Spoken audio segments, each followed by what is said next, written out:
మేమంతా చిన్నప్పుడు ఒక ఆట ఆడేవాళ్ళం తెలుసా? ఆ ఆట ఏంటంటే సినిమా చూస్తావా అనేవాళ్ళం. అప్పుడు చూస్తా అనేవాళ్ళు. అప్పుడు ఏం చేసేవాళ్ళం తెలుసా?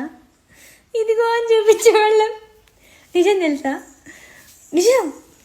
అట్లాగే ఇంకోటి కూడా, సీతకొక చిలుక అది రెక్క ఉంటుంది కదా, అది దొరికితే బొట్టు పెట్టుకునేవాళ్ళం. బొట్టు పెట్టుకొని నాకు డబ్బులు దొరుకుతాయి అనేవాళ్ళం. ఇంకా నెమలిక పెట్టుకునేవాళ్ళం బుక్స్లలో. అది పిల్లలు పెట్టింది అనేవాళ్ళం. నెమలిక పెట్టుకుంటే అదిగో నెమలిక. అది పిల్లలు అంటే నిజంగా పుట్టవు పిల్లలు, కాకపోతే అదొక ఫీలింగ్ అనమాట. ఇంకా చాలా మెమరీస్ ఉన్నాయి తెలుసా అసలు. మీకు ఏమైనా మెమరీస్ ఉంటే మీరు కామెంట్ సెక్షన్లో ఉంచండి. బాగుంటాయి తెలుసా అసలు. నిజంగా బాల్యం మళ్ళీ రాదు కదా, అందరం పెద్దలు అయిపోతున్నాము. ఒకసారి మళ్ళీ వెనక్కి వెళ్తే ఎంత బాగుంటుంది. ఏ టెన్షన్ లేకుండా చాలా హ్యాపీగా ఉంటుంది కదా.